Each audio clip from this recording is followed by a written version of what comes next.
It's the last verse of this morning's lection that captures my attention. Verse 11 reads, "Then Jesus entered Jerusalem and went into the temple, and when he had looked around at everything, as it was already late, Jesus went out to Bethany with the 12. Now, on first glance, this may not appear to be an informative verse, but there's so much to take in. Two movements in our verse are of great import. Number one, Jesus' first stop upon arrival in Jerusalem is the temple. And number two, Jesus retreats to Bethany. So remember the temple and remember Bethany. Let's start with the decision of Jesus to go straight to the Jerusalem temple upon his arrival in the city. Remember, this is Passover week. Pilgrims from all over the world are traveling and gathering at the temple to proclaim God's most salvific expression to date, to celebrate God's most tangible act of liberation, the Exodus from Egypt. Images in this morning's lection, like the unridden colt and the procession with leafy green branches and cloaks in the road and the shouts of hosannas, might lead us to believe a political revolution is about to unfold.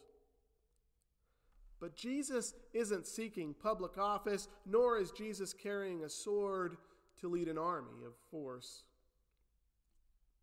Jesus' first stop at the temple reminds us that his prophetic mission, indeed his salvific mission, will be centered in and around temple life. For it is in this community, the very place that houses God's presence and from which God's love is intended to flow outward, that Jesus will spend his final week. Jesus isn't here to reform a filibuster, at least not in today's text, or to demand the paving of county roads, or to lead a coup. Jesus is here to help set right God's vision for the world. Jesus isn't interested in claiming the authority of the state.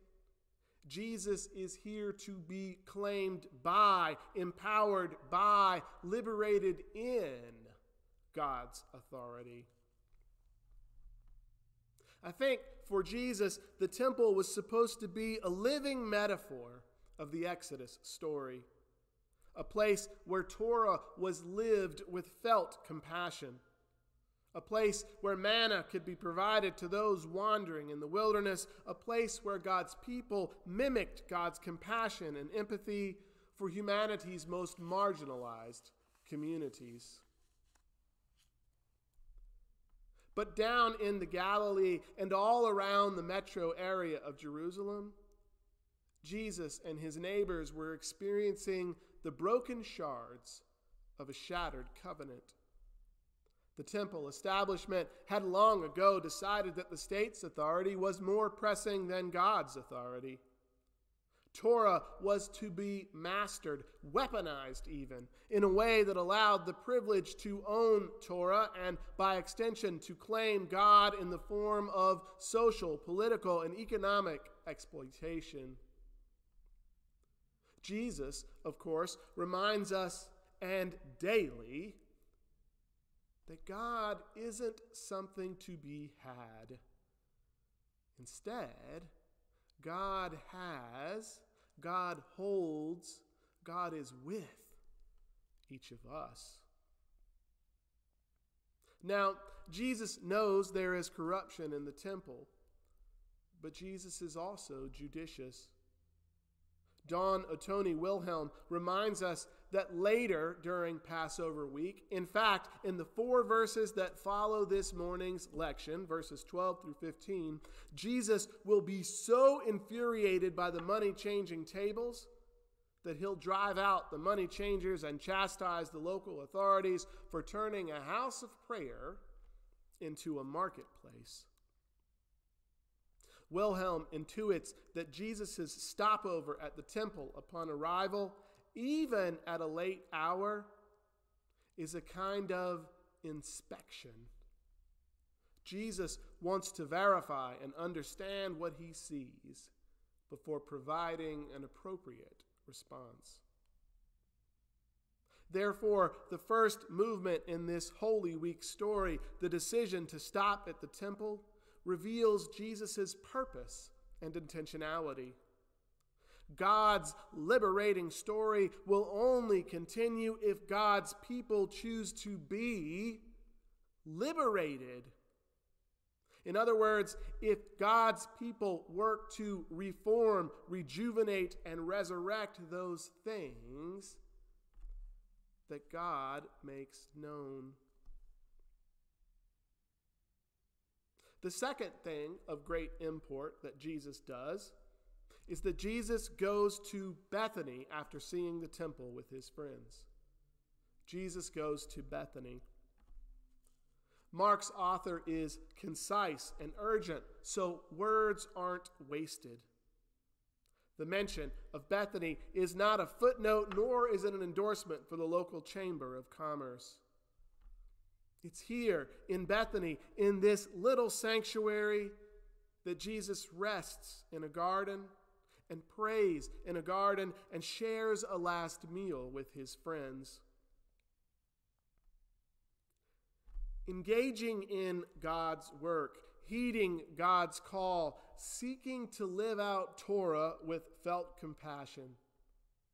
Whether it's applied in the form of reform or prophecy or discipleship, or even in embarking on the most transformative and salvific expression in history, all of this requires rest and prayer and friendship.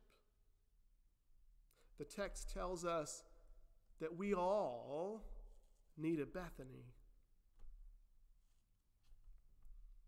We're lucky, you and me. We know what happens next Sunday. And therefore, when we wave our palms and sing our songs, we stand atop the Mount of Olives, and the horizon stretches well beyond the events of Calvary.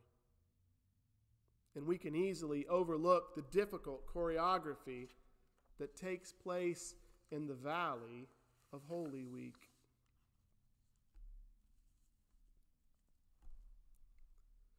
Jesus, I think, believed in the ability of the temple to be a lived expression of a liberating God.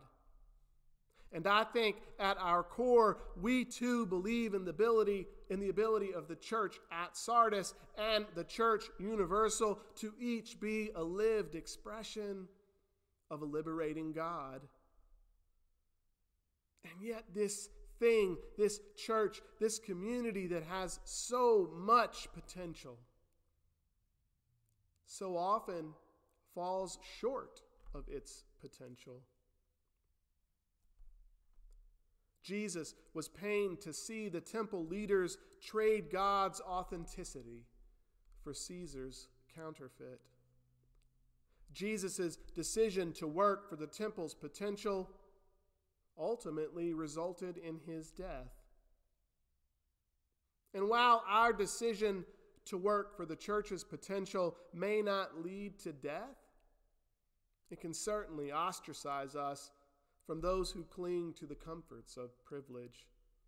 And we can certainly be disillusioned by the impotence of the institutional church in its response to things like systemic poverty and systemic racism and systemic greed and violence and the many manifestations of evil in the world.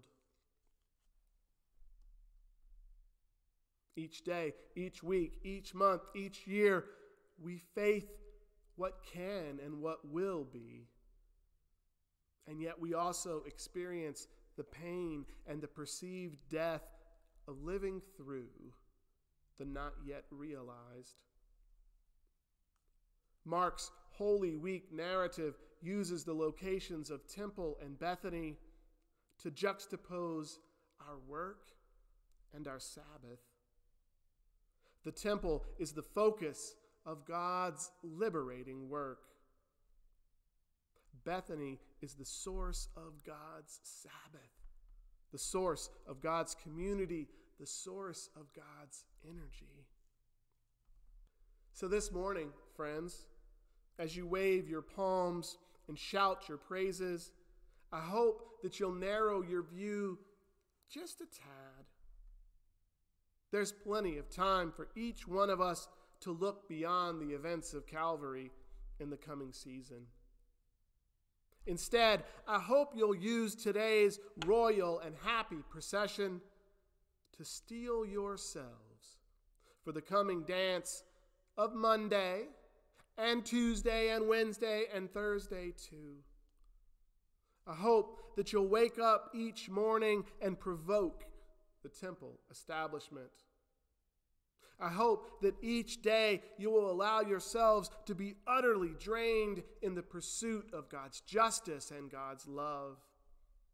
And I hope that each evening this week you will somehow retreat to Bethany and spend time in prayer and reflection and gather with God's beloved in order to be restored and empowered so that you might do it all over again tomorrow. And this morning, when you shout your loud hosannas, your cries of "Save us," know that the God who liberated Israel from Pharaoh and who liberated the Jesus movement from the stale and finite authority of Rome is also listening and working to liberate us to make space for our potential to be realized. This covenant dance of Holy Week asks of us, requires even of us, both our public strength to demand God's justice and our private strength to be vulnerable, to seek rest and help both from God and from the beloved in our community. Save us, Holy One, and teach us how to waltz. And later this week, when the song is stilled and it seems the music will never play again, remind us that the dance will indeed go on.